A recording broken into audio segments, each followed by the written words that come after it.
Ветеринарен автоматичен биохимичен анализатор SMT-120V.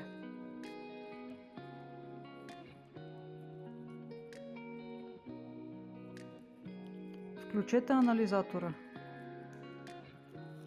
Изчакайте да зареди до началния екран.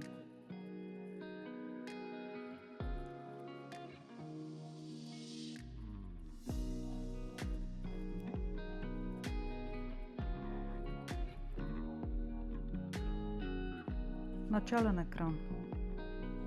Извадете диска от хладилника и го изчакайте да се темперира около 20 минути.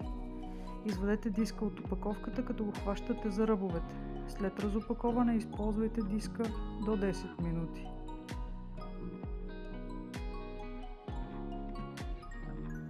След като получите кръвта в епроветка с литиев хепарин, извършете теста до 30 минути. Моля, отбележете, че ЕДТА не е подходящ. Когато правите тест за коагулация, използвайте епроветките с натриев цитрат. Разклатете добре пробата 8-10 пъти, за да се смеси с антикоагуланта. Избягвайте силно разклащане. За да вземете пробата, използвайте автоматична микропипета с обем 90-120 микролитра. Внимателно поставете пробата в отворчето на диска, като го държите хоризонтално, за да избегнете разливане или образуване на мехурчета.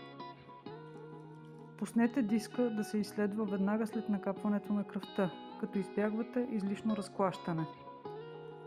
Натиснете бутон Prepare Analysis.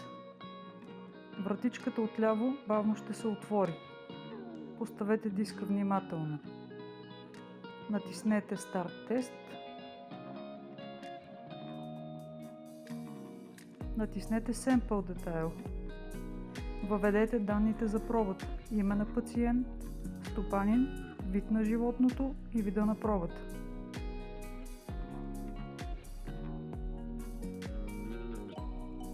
Потвърдете с ОК. Изчакайте 12 минути.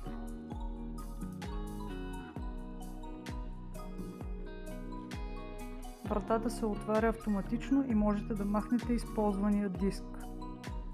Резултатите се отпечатват автоматично.